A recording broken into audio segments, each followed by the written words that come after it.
Welcome to the Communicating with Confidence webinar. This is a presentation of the New York State and CSEA Partnership for Education and Training. My name is Tim and I'll be your host for our webinar. Our instructor today will be Cherie Holt. At this point, I'm going to mute everyone's phones to keep a background noise to the minimum. If you have any questions, you can click the raise hand button at the bottom of the participants panel. It's an icon of a hand in the air.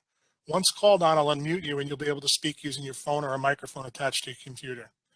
Go ahead and try raising that raise hand button now. Let's see if everybody could go ahead and raise their hand for me. I see some hands going up. All right, go ahead and click on that hand again to put it down. You can also type any questions or comments you have in the chat box at any time during the training. We'll also stop and ask if anybody has any questions. You can find that chat panel once again at the bottom right-hand side of the screen. If the chat box isn't open, please click on the chat button at the bottom right. Once the chat is open, make sure that everyone is selected in the send to area. Then please type your thoughts or question in the chat box and then hit enter. The webinar is being recorded, just so you know. It won't track your names or any of your responses, but we are recording this session today.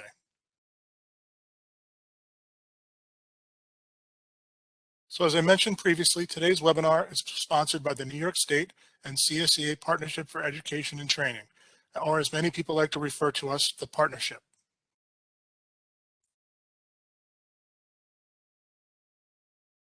Some of you may be wondering, what is the partnership exactly? Well, for those of you who aren't familiar with us, the partnership is an organization that administers education and training programs for CSEA represented employees through labor management cooperation. It is funded through negotiated agreements between New York State and CSEA. The partnership offers in-person classroom training, online learning, educational advisement services, grants, tuition benefits, labor management services, and other education and training programs, including the webinar you are attending today. Partnership is a joint labor management organization whose mission is to promote career mobility, improve job skills, support workplace safety and health, and promote effective labor management relations. You can learn more about us on our website or by contacting us directly. I'll provide our contact information again at the end of today's webinar. Now that we all know a little bit more about the partnership, let's get started with communicating with confidence. I'd like to turn the presentation over to your instructor, Cherie. Thank you so much, Tim. And as Tim mentioned, my name is Cherie Holt, and as a speaker, corporate facilitator, and business owner, it is my pleasure to share with you some of the things that I have learned about communicating with confidence. Now, before I get started with giving you tips and strategies, I want to ask you a few questions.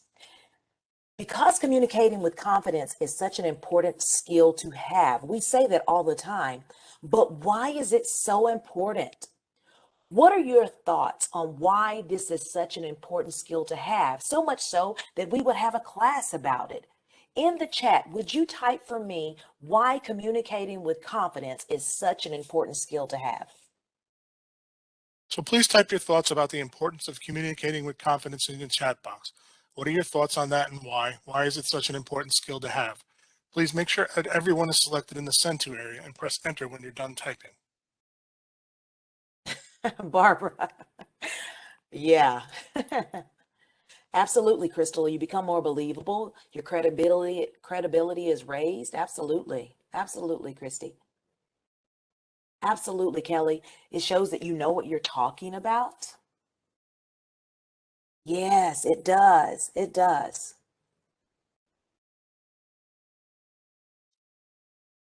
Absolutely. People will try to Sonia's right. They may try to catch you in a bunch of questions if you don't seem like you have confidence. Good, good, good, good. These are all great answers. Thank you guys so much for sharing.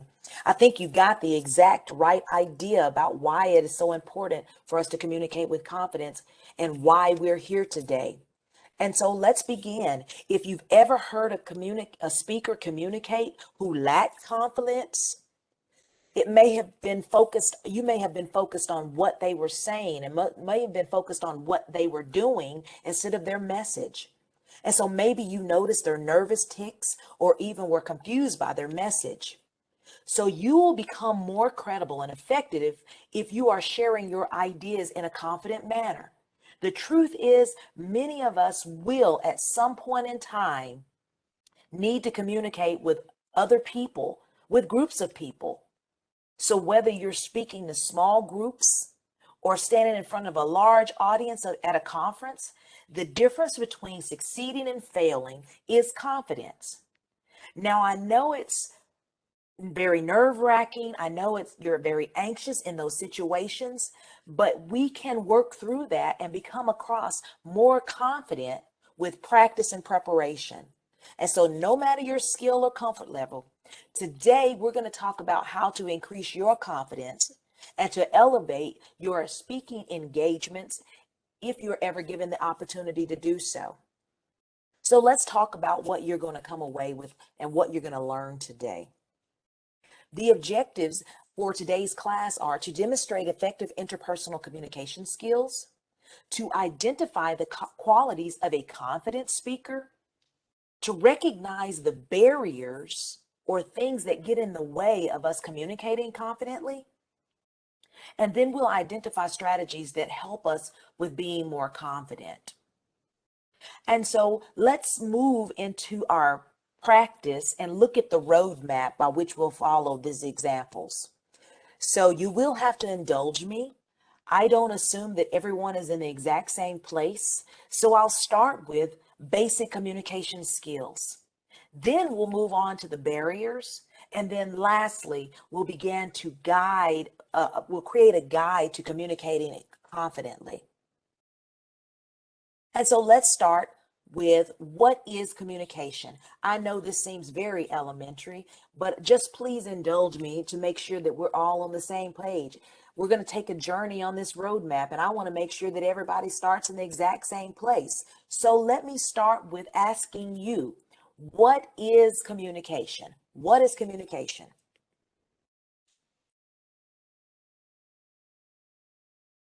Do me a favor and type "what is communication" in the chat. Hopefully we'll have lots of interaction today. Absolutely, getting a message across, getting your point across. Absolutely, absolutely. Providing information, sharing information, being transparent, dialogue between two people. These are all great answers, great answers. Not being afraid to share ideas, absolutely. Making sure everyone's on the page. So Christine, that's exactly what I'm doing right here. So let's look at the formal definition. You guys really have it. So I want to give you the textbook formal definition of communication. So the definition for communication is the process of using a message to generate meaning. It's the process because it usually involves two or more people, and each person has a responsibility to ensure the effectiveness of the communication. Because it is a process, it is also a skill that can be developed. That's why we say you can practice and improve over time. When we attempt to communicate with someone in a group, our goal is to get the message across so that they receive the message, so that they hear the message, so that they understand the message, and so that they are able to respond in the appropriate manner. In the traditional model, there are certain components that must exist in order for this to happen. So let's look at the basics. These are the bare bones. And so, as you all know, communication model has a sender who delivers the message. And in this case, it's going to be you because you're going to be practicing sending that message. And then on the other end of this message is going to be a receiver. And so the receiver is going to interpret and to receive the message and then provide feedback. Now, the process of going back and forth exists through whether it's speaking or writing on the phone, over the internet. That's called the channel. So it goes from the sender to the receiver through a channel. Now, I know these are very basic understandings of the model, but I want to make sure that we have the underlying context and the principle for communicating. So let's look further at the model. The sender and the receiver have the role or responsibility to make sure that effective communication occurs. Effective communication occurs at the very basic level when the sender sends a message through the correct channel. So making sure that you're sending the message through the right channel is very important. And so they use the resources appropriately. The receiver senses what is being said. They interpret the message through hearing and listening. They evaluate the message. Then they respond accordingly through feedback. And so that feedback can be either verbal or nonverbal. So they can respond with words or with body language by nodding their head. Now, my favorite part about communication is that it is not static or boring at all. It is actually the most dynamic and evolutionary event that takes place between two people. We exchange ideas, we exchange understanding, we exchange information, we exchange opportunities to experience emotion. And it all happens through the effectiveness of our communication. So the effectiveness comes when understanding is created. So the focus of this webinar is that you will be the sender of the message and that you will create that understanding. So let's talk about the channel just a little bit more and how we communicate. It is helpful to consider the research that is being done by communication expert Albert Morabian. Now, my undergraduate degree is in communication, and so we did a lot of work with Morabian's theories and Morabian models. And so Morabian tells us that words alone are not the entire message. He indicates that your understanding, your trust, and the believability of that message are based on three characters, not just three characteristics, not just one. So the believability, the transfer of knowledge, the increase of understanding and trust are administered through words, body language, and tone of voice. So it's not about just the words. All three of these impact the message. So I want to ask you a quick question, and we got a poll up. Do these impact the message equally? Or is there one that impacts the message more than the others? Which of these has impact on how our message is delivered? Which one has the most impact out of words, body language, or tone of voice? So I'd like you to notice that I've opened the polling panel on the right-hand side of the screen. Take your mouse and click on the option A, B, or C that you believe is correct. And we'll pause for a moment to give everybody a chance to answer.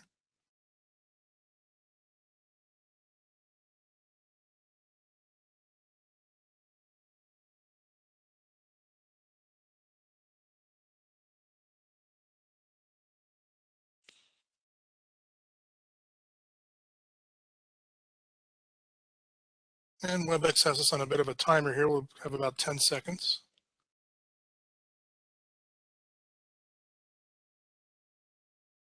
Yeah, Tim, I don't think it takes 5 minutes to answer this one question.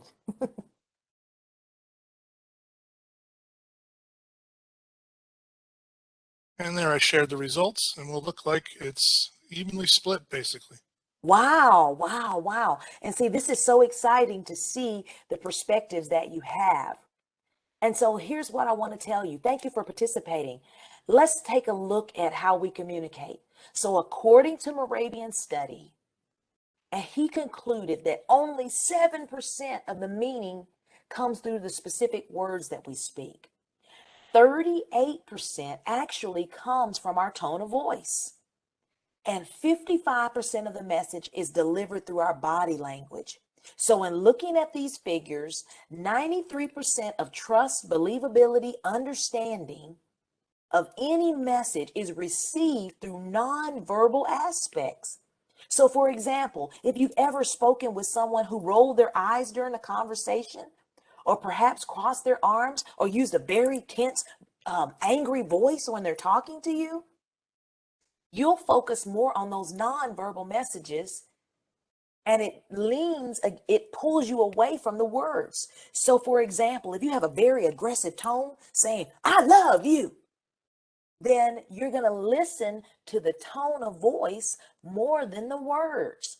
And you're going to trust the tone rather than what the words are saying. You're absolutely right. It's not what you say, it's how you say it, Courtney.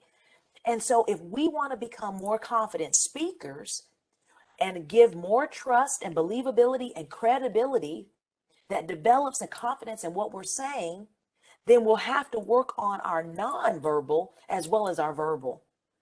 So the good news is that we can practice improving our nonverbal skills in a very intentional way.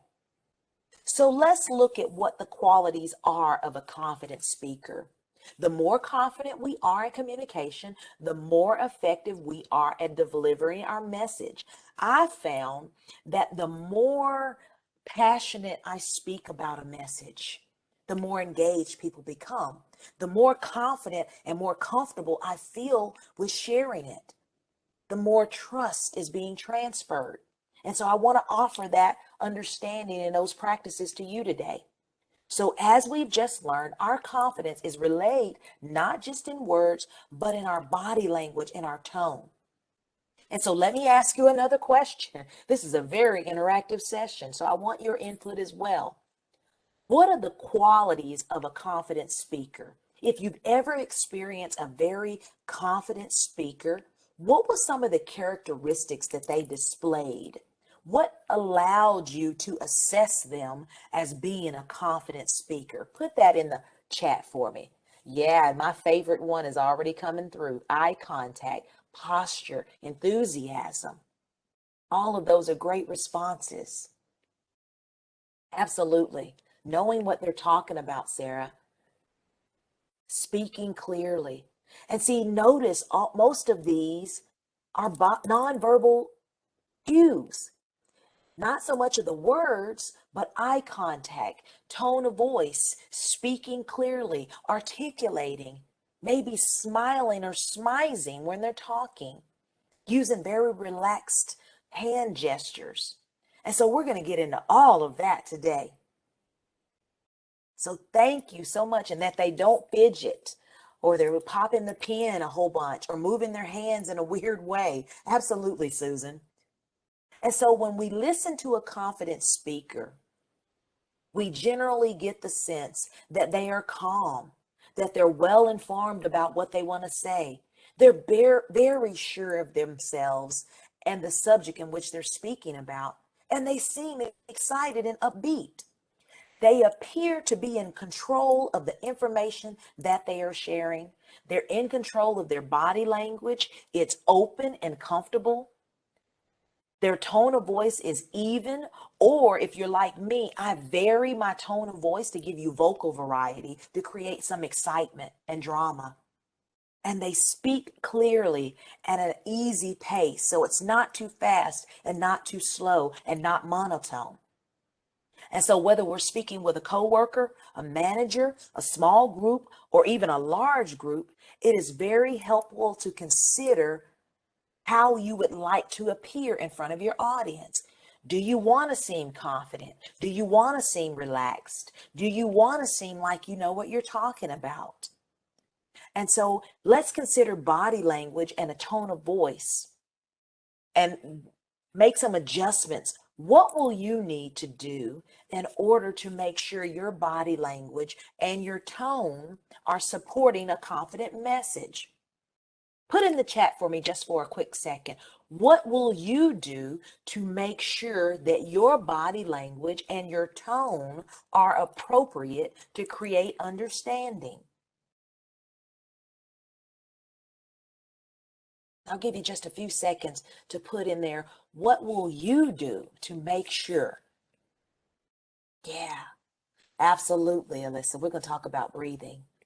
Relax, have an open posture, be confident. Make it like a conversation, even though there's 100 people in the room. Take a few deep breaths. Absolutely. Pace yourself. Stand up straight. Oh, these are great examples. Great examples. And so now that we have a great understanding of body language, tone, and making sure your message comes across in a nonverbal way, are there any questions whatsoever about the basics of communication, any questions about who's the sender, who's the receiver, what's the responsibility, how to get the message across, not only in my words or in my body, but in my body language as well. Are there any questions whatsoever? So if you do have any questions, you can go ahead and click that raise hand button, or better yet, type it in the chat box. Just make sure everyone is selected from the drop-down message so we can all see your question. Let's give a moment here and see if anybody has any questions.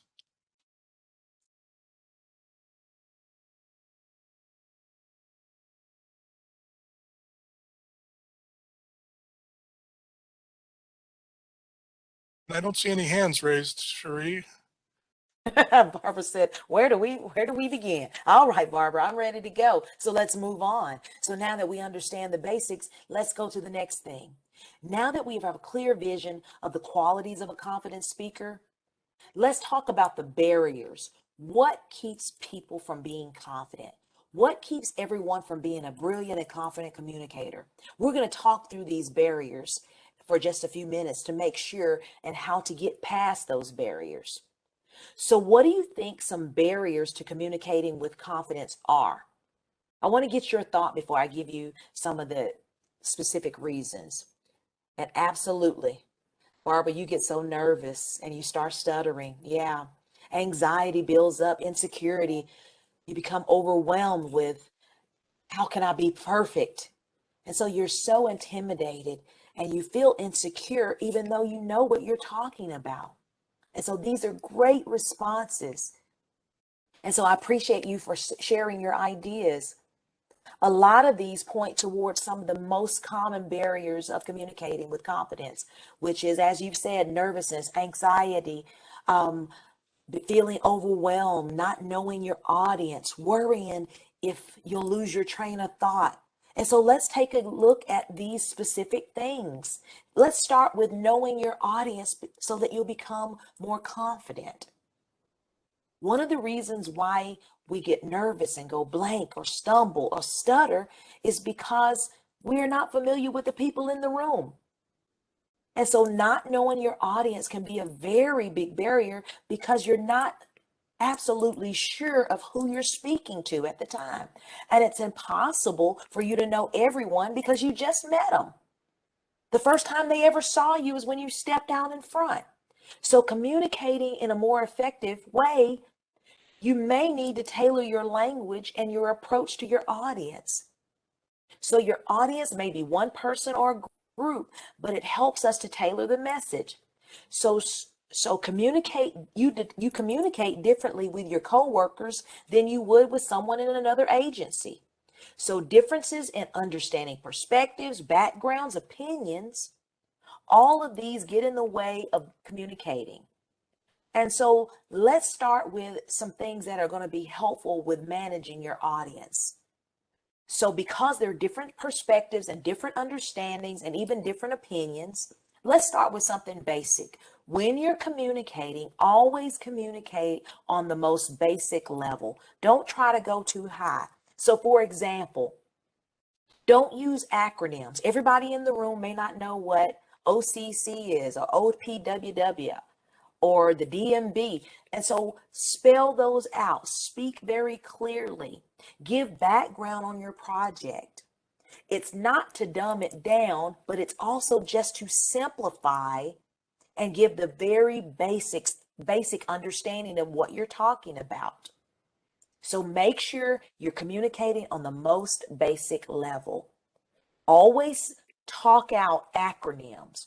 Always talk through the understanding, the basic understanding of what you're presenting.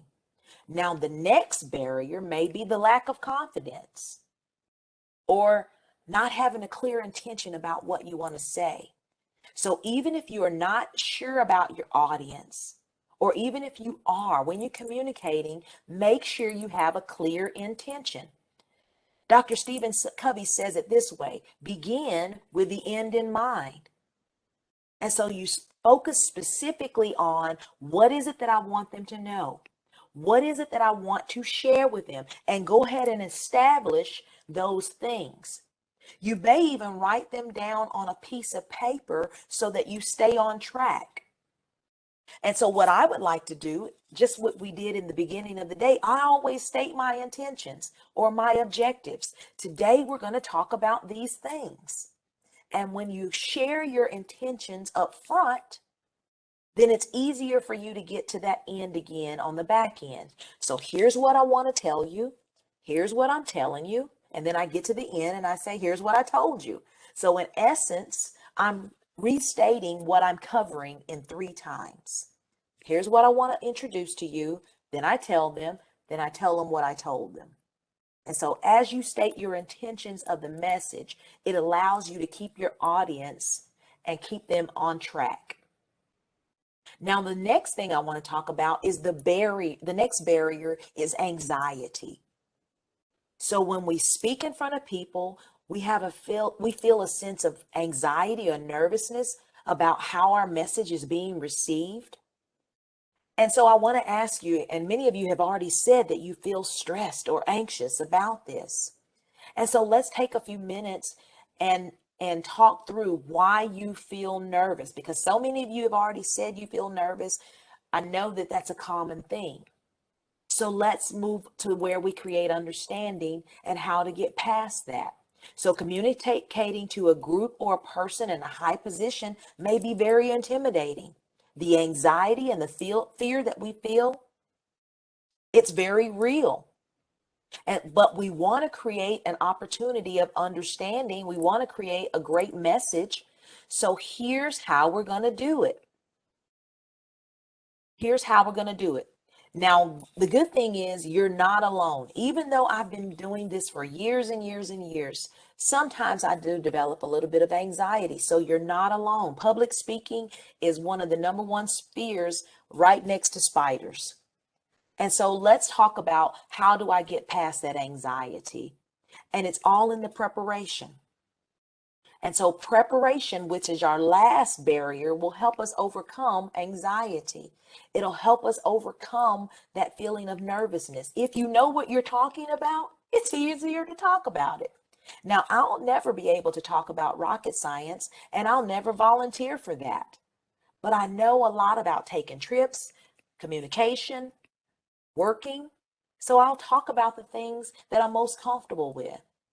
And so I'll prepare by talking about things that I'm very comfortable with. So preparing, spending time talking through those ideas that you know about. So this can contribute to all the previous barriers by just taking time to prepare. When I'm preparing to speak, I'll start preparing at least 2 weeks in advance. If I know that I'm on a limited time frame, like an hour, I'll take 3 weeks to prepare so that I can be sure to get my message across in the time that's allotted. So think about it. If you're asked at the last minute to speak about something that you may not have had time to think about, and you may not have had an opportunity to think about your audience or develop your clear intentions or your objectives, both of those can lead to a lot of anxiety.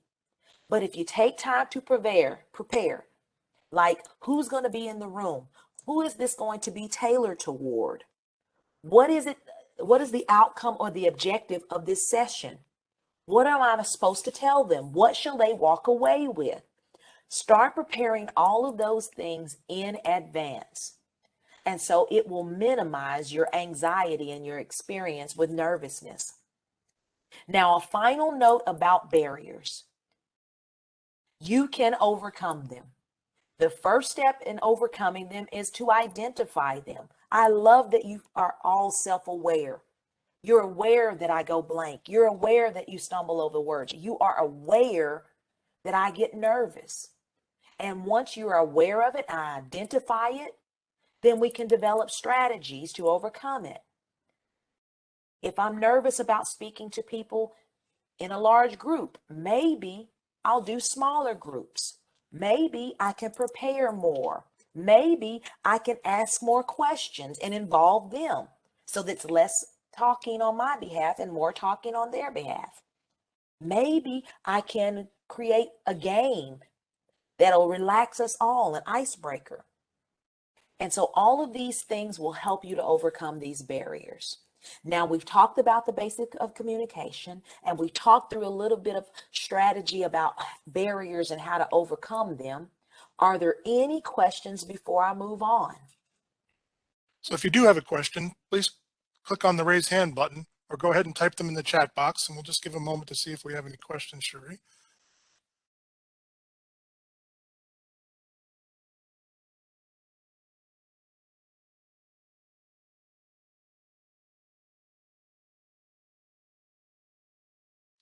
And there are no hands raised right now.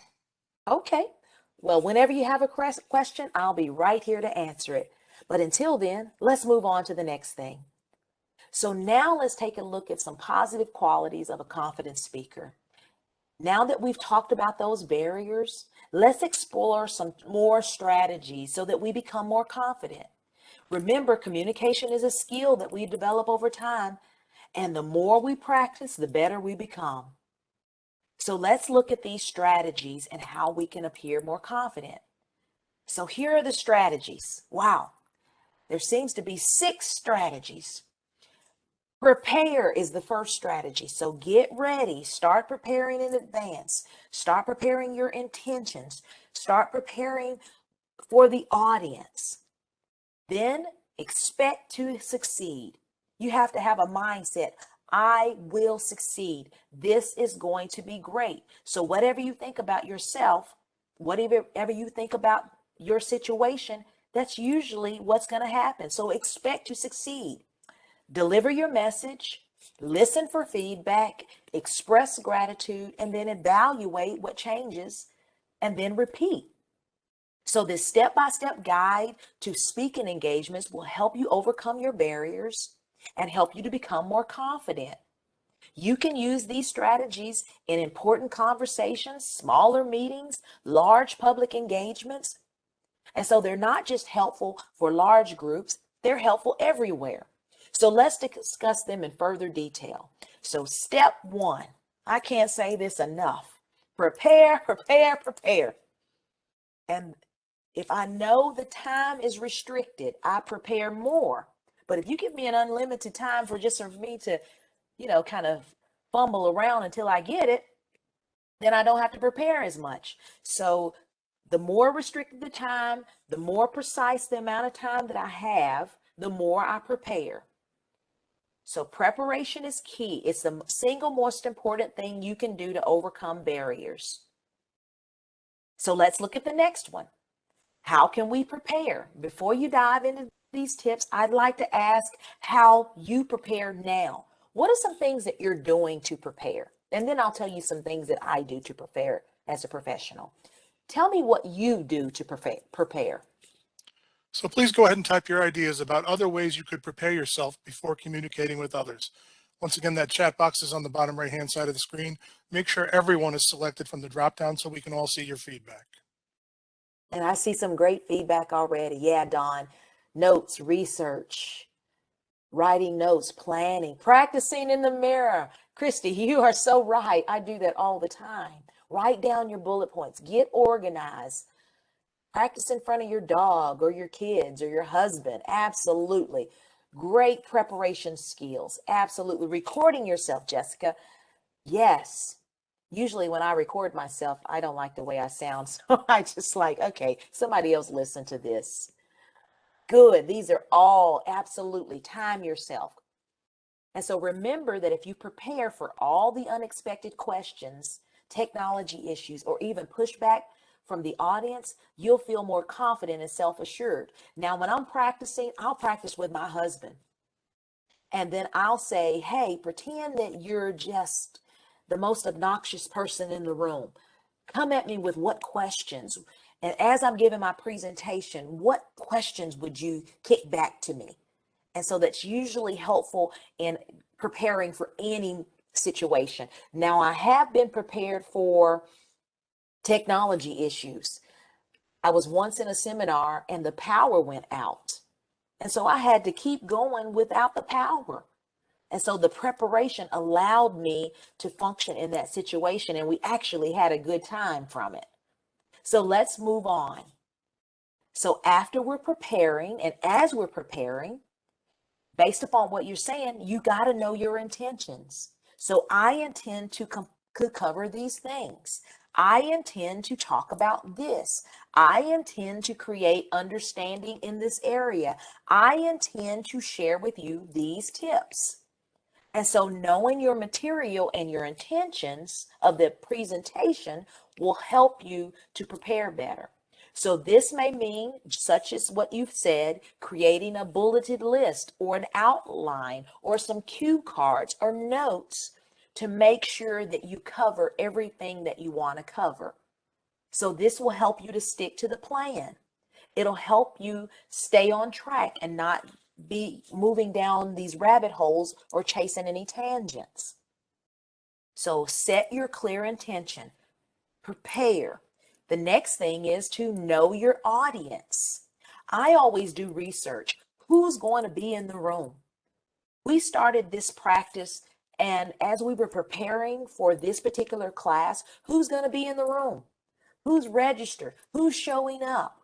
Who is going to be in the room? What am I supposed to be sharing with the people? What are they doing with it when they leave me? And so those questions help me to assess the audience and how to prepare for them. And so a lot of you work for the government. A lot of you work for the state. A lot of you are government employees. And so the opportunity to talk with customers, the opportunity to talk with other co-workers across government agencies, that helped me to prepare this message for you today. So how well you know your potential listeners? Are they from different agencies? And so having that background will allow you to prepare even more. So for example, if you're speaking with your supervisor, you may need to tailor the message a little bit different than if you were speaking to a customer.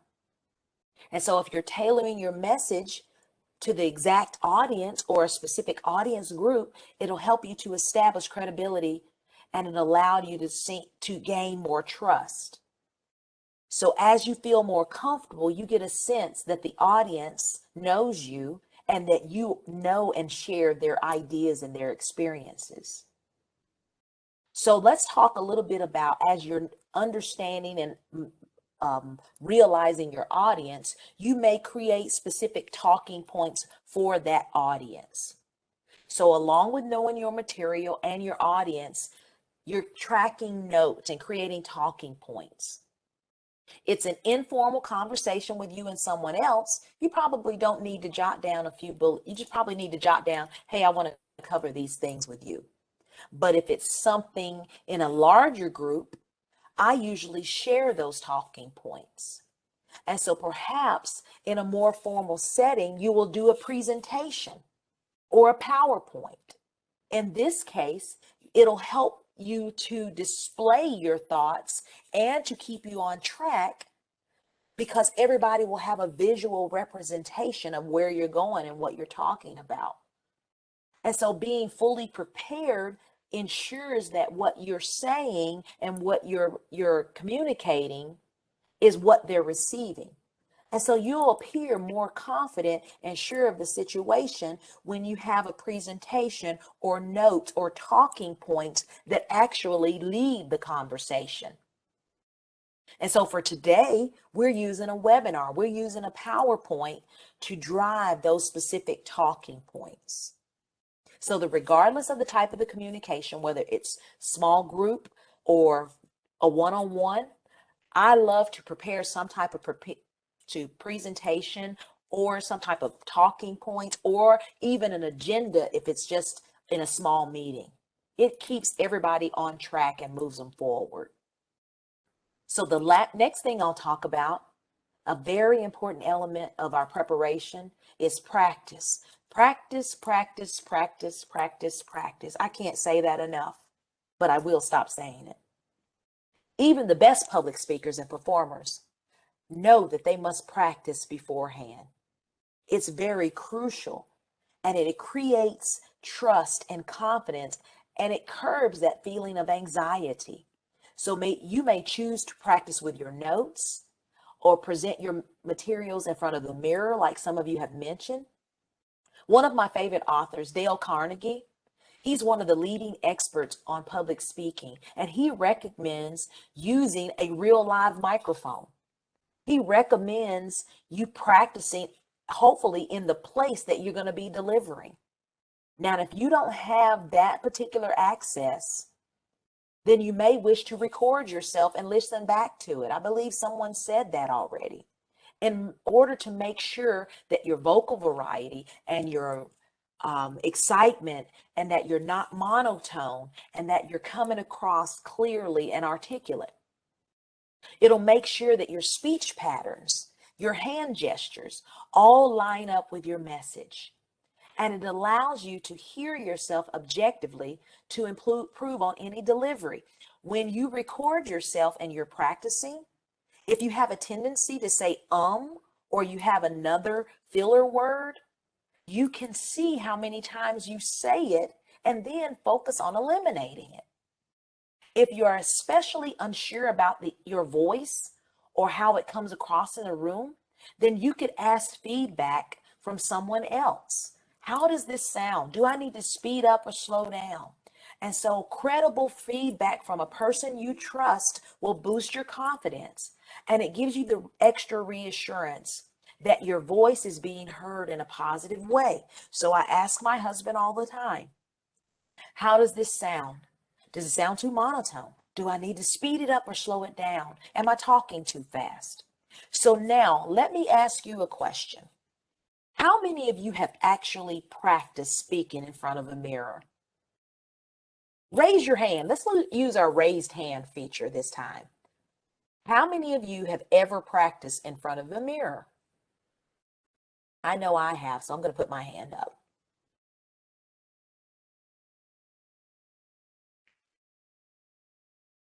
I see lots of hands, lots of hands, lots of hands. Great, great, great use of that.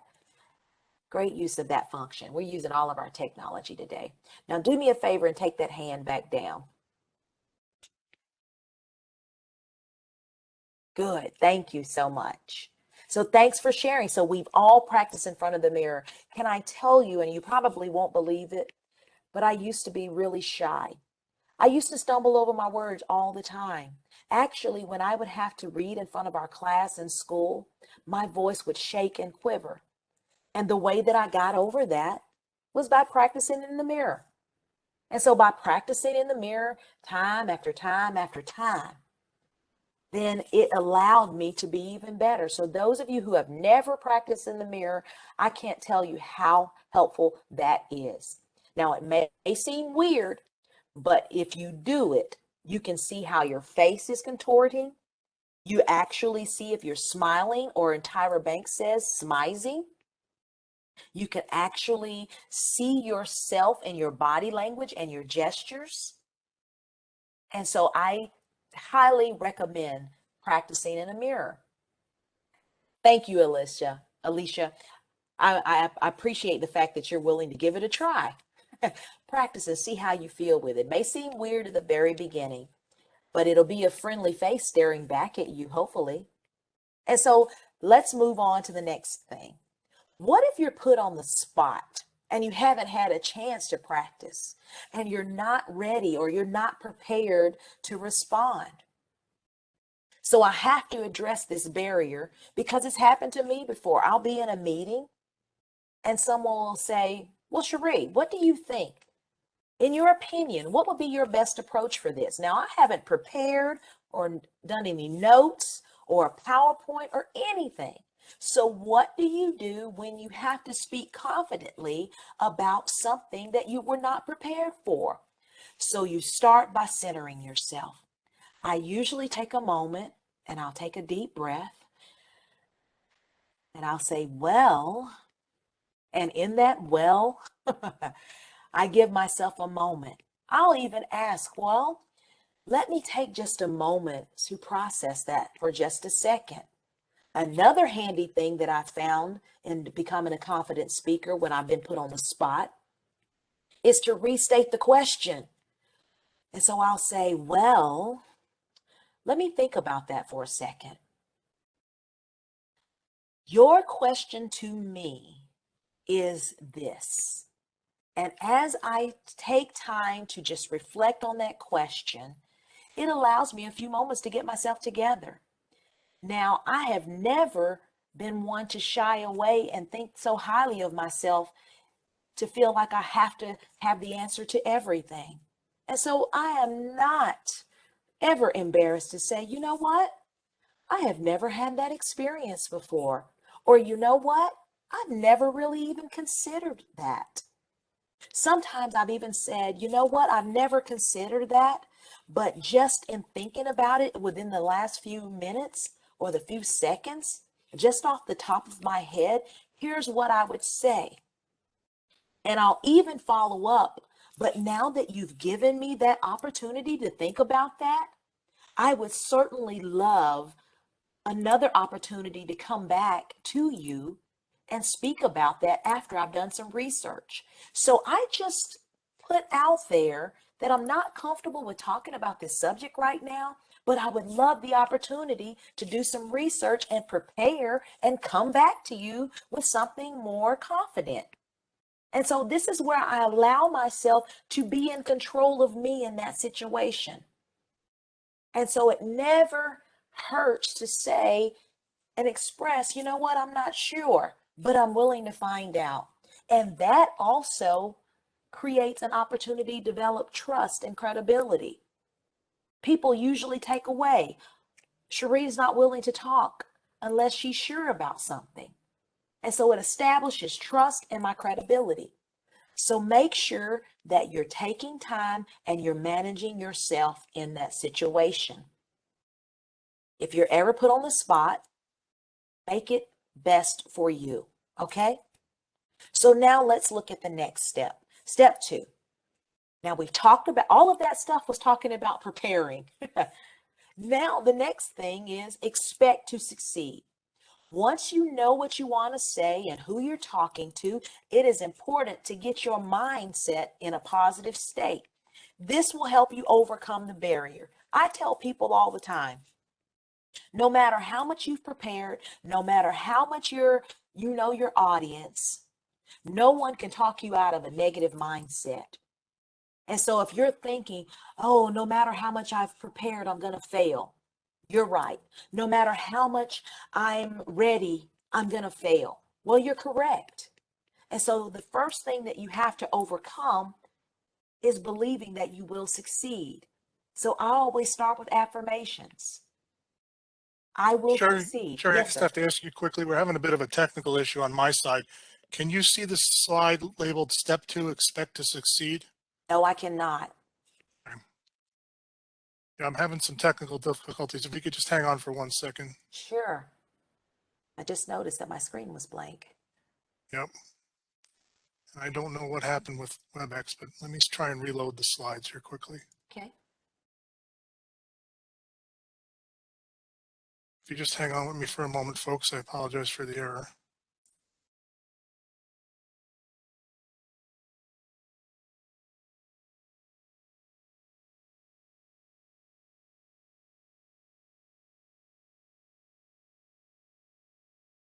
So passionate about having a positive mindset, I didn't even realize the screen was blank.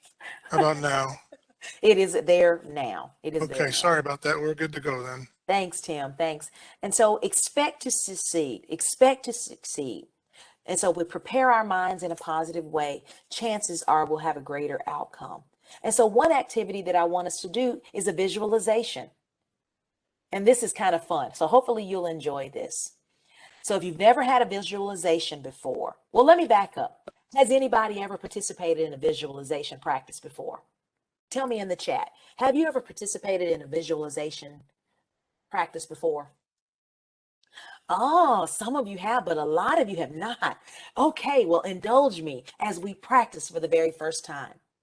Now, here's what I want to tell you. Sports psychologists have long proven the effectiveness of visualization as a positive outcome in your mind. And so before the activity or the event takes place, I'll ask you to do this. So start with quieting your mind. Visualize and see yourself walking confidently into the meeting room or the confident. See yourself speaking clearly and calmly. See your listeners nodding in affirmation of you sharing your ideas. See that when you're walking off of the stage or the platform, that they are having great experiences and a wonderful feedback to your message.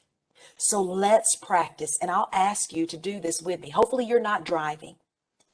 So close your eyes, take a deep breath, breathe in, breathe out.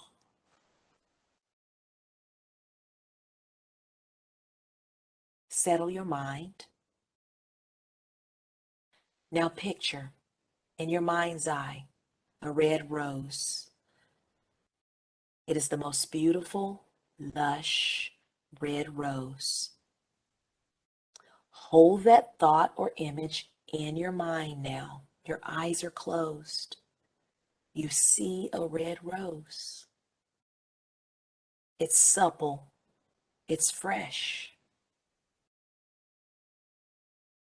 Now take a deep breath in and out. Smell the fragrance of that rose. Smell the floral notes in that rose. Imagine the smell of your rose enveloping your senses.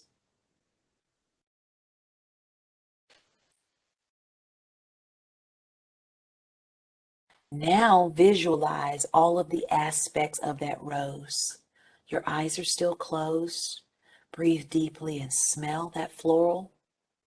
See in your mind's eye red, supple petals, soft to the touch.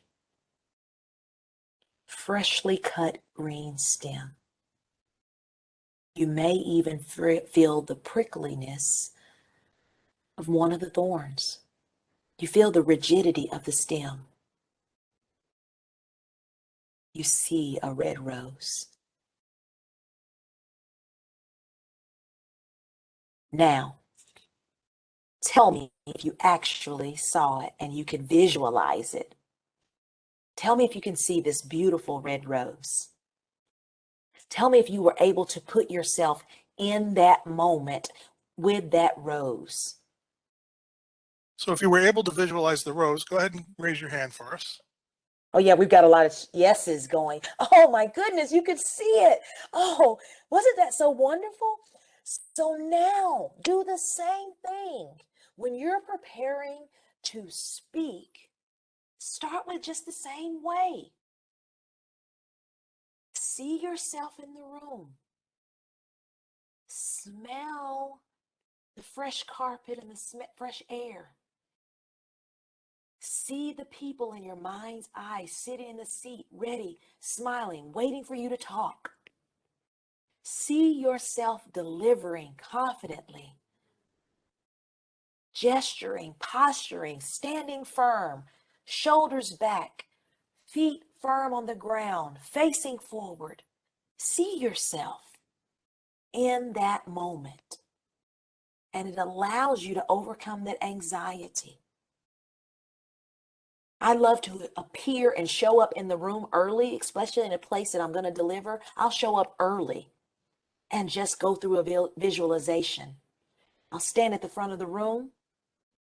I'll pull in a deep breath. I'll let it out. I'll see the people sitting. I'll see myself doing a great job. I'll see myself smiling. I see their heads nodding. And I always start my presentations with, it's going to be a wonderful day today. I'm so glad you could be here. This is going to be a great day. So I'm always affirming myself in that visualization. I hope you'll practice that. Now let's move on. I got to move quickly. We got just a short amount of time.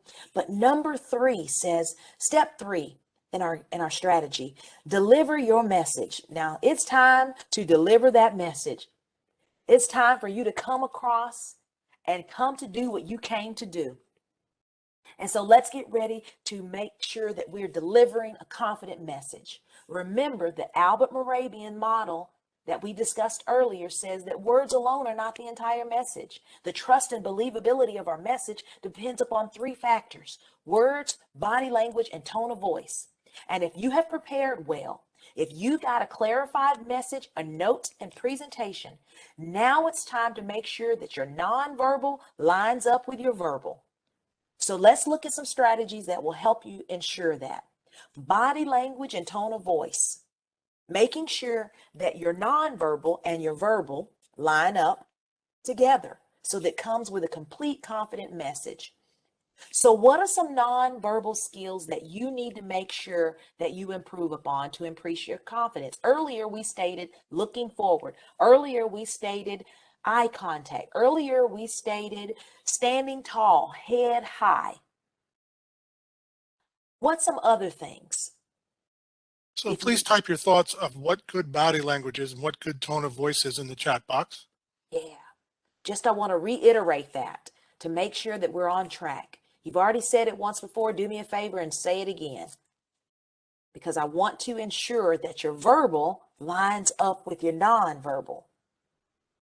So if I'm talking to a room, make sure your eye contact is sweeping across the room. Share eye contact with several people. Don't look at one person very strangely. Make sure your eye is sweeping and sharing eye contact with everyone. Make sure your facial expressions are smiling and positive. Absolutely. Smile. Now, if your Tyra Banks says if you can't smile, then smile with your eyes. That's called smizing. Make sure your posture is upright, chest forward, shoulders back, feet firmly on the ground.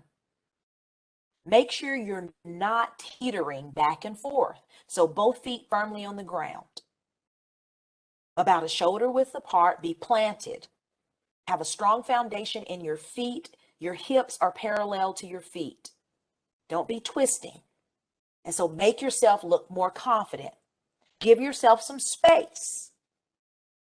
And so make sure that space is maybe a part of so don't stand too close to anyone. Give yourself some space so that you can have a big presence in the room.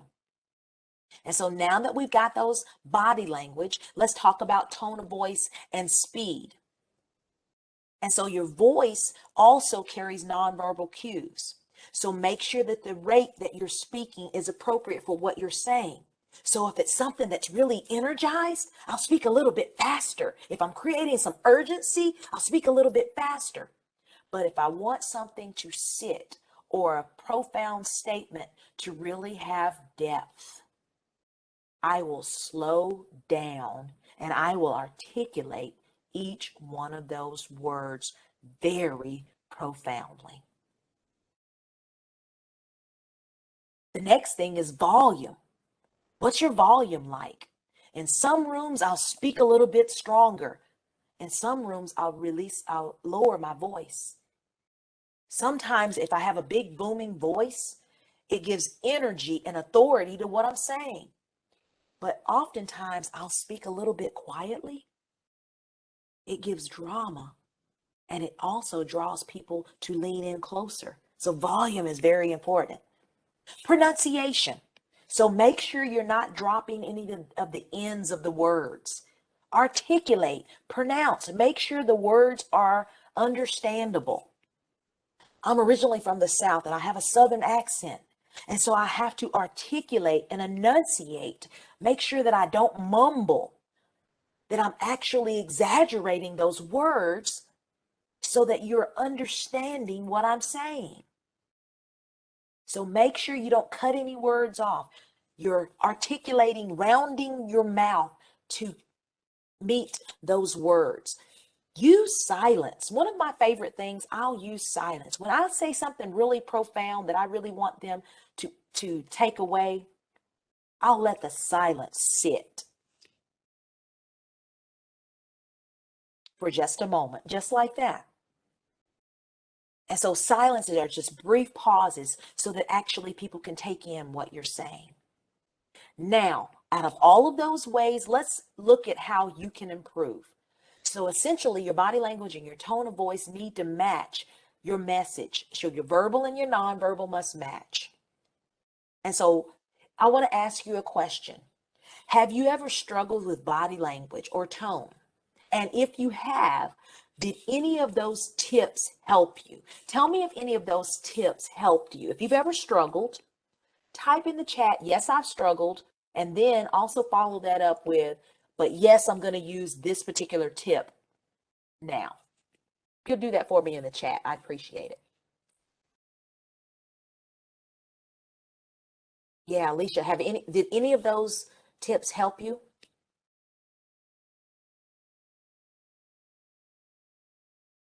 Good, good, good, Michelle. Good, good. I see lots of people saying, yeah, several of them, and it's going to help them. Yeah. Kelly says you struggled with fidgeting and stumbling over your words. And so hopefully, Kelly, those tips will help you. Good. I hope you wrote them down or you have a document that really outlines them. And so as we've all experienced this challenge, hopefully preparing, practicing your message, dealing with those and identifying those anxieties, hopefully those tips will help you. Remember, communicating with confidence is a skill, so you got to practice standing, practice delivering, and it'll help you to improve. Now, let's look at the next one. Listen. Now, as you deliver the message, be sure to ask for feedback. So you'll notice I've been asking for feedback all day. I've been asking for feedback for this whole hour to make sure that what I'm saying is coming across and that you're answering, that you're understanding. And so communication is a two-way street. I find confidence in asking questions, confidence in my message going across accurately and effectively, because when I ask a question, you're able to respond appropriately. So when you're speaking or you're giving a talk to your audience, engage them, ask them plenty of questions, and be sure to listen to make sure that what you said and what they heard are lining up. And so you want to make sure your message is being understood. Now be ready for questions, because if you ask a question, then somebody else may ask you a question. And I often open it up and ask them questions and then hopefully receive questions back. And so in order for you to do this, you have to listen very effectively. And you should anticipate that there may be questions to your prepared message. And so if you're not sure or you understand the question, always ask it again. When somebody asks me a question, I'll ask. So if I understand you correctly, your question is, and I'll just clarify those points. And it also gives me a moment to think through any ideas that I may have. So if you don't understand the question, or even if you do, just restating it helps the listener to know, I understand your question and I'm going to address it as I understood it. The important part is to include the people in the room in your communication. While you may not always have the answers that you need in the moment, it's perfectly acceptable to let your listeners know that you will follow up with them. And a confident speaker knows that there may be further questions that need to be clarified. So don't let questions shake you up. Don't let it throw you off. Don't let it make you nervous. Listening fully and accepting feedback and questions is a strong attribute of a confident speaker. And it's helpful to remember that your listeners want to be heard as well. What I've done in the past, if I am not sure about it, but I need to move on, I'll create a parking lot. And so I'll say, write that down on the Post-it note, and I'll stick it on a parking lot that I've created on on the wall or on a whiteboard. And so write down the question. If you're able to answer it, answer it. If you're not able to answer it, say, I'd like to add that to our parking lot and get back to you, and then get back to them. Now, step 5 in our strategy is expressing gratitude. After you finish speaking, express your gratitude. Thank you so much. And this quick, simple step is such an important one. Use your body language, your words, your tone of voice to express the gratefulness that you have for people listening to you and you having the opportunity to share your thoughts with them. And so smiling and saying thank you. You can't see me smiling, but hopefully you can hear me smiling, is an effective way to create goodwill in a positive environment. And so people feel appreciated. Thank you for taking the time to listen to me. Thank you for allowing me to share my thoughts with you. Thank you for being so attentive. Thank you for responding. Thank you for putting your answers and your thoughts in chat. And so I want to thank all of you for all of that today. And a confident speaker knows that they are not the most important person in the room, and that the listeners are very important to their communication as well.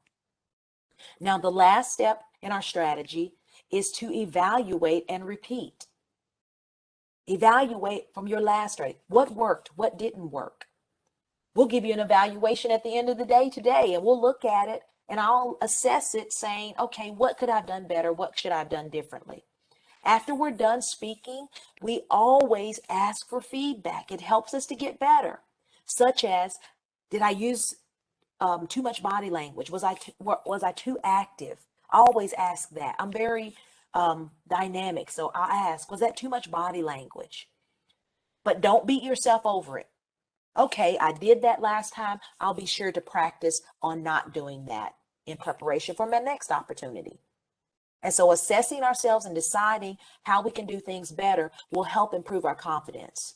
Self-awareness and honest reflection are how we get better. It's how we feel better. It's how we gain and develop those skills needed to become more confident. So my final tip and my favorite, and I've said this so many times today, so it must be important. Practice, practice, practice. Good speakers and performers know that they can only develop that consistency and that confidence is when they practice. And the same is true for you in every situation. The more comfortable you become, the more confident you become. And so let's look at what we've covered. Seems like a whole lot in a short amount of time, but we've covered a lot of material today. So let's talk about it. We talked about the basics of communication. We talked about the barriers of communication and how to get over those. And then we developed and talked through some strategies about preparing, expecting to succeed, delivering the message, listening, expressing gratitude, evaluating what happened, and making those adjustments. So we provided details on the information in a handout that we sent to you when you registered. And Tim's going to tell you more about that. So you should have received the handouts as an attachment in the email from a partnership telling that you were accepted into this class. It would have come 2 or 3 weeks ago from April Hoteling here at the partnership. So if you haven't printed your class handouts yet, that's not a problem. You can do that after the webinar. Now, before we wrap things up, I really have to ask you one last question.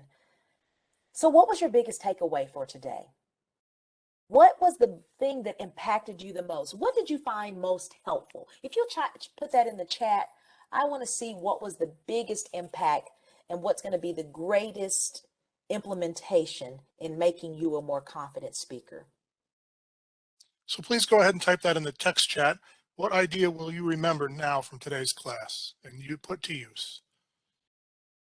Thank you, Kelly. Taking notes and practicing. Yeah, visualization, Yolanda. Yeah. Practice, practice, practice. Crystal, I need to start tracking how many times I say practice. Absolutely, Christy. Visualization. Barbara, now you're looking forward to it, practicing in the mirror. Oh, that's going to be so great. I know you're going to be even better from it. Good. These are all great answers. Well, I want to thank you so much for being here today. I want to thank you for being such an engaging group. You have provided us with a great experience, and hopefully you've had a good experience. You've learned something. It's going to make you better tomorrow. And so I want to thank Tim for being our wonderful host and our backup technician, April. And so I'm going to turn it back over to you now, Tim. Wanted to wish you all a great and wonderful day. Thanks for listening to me.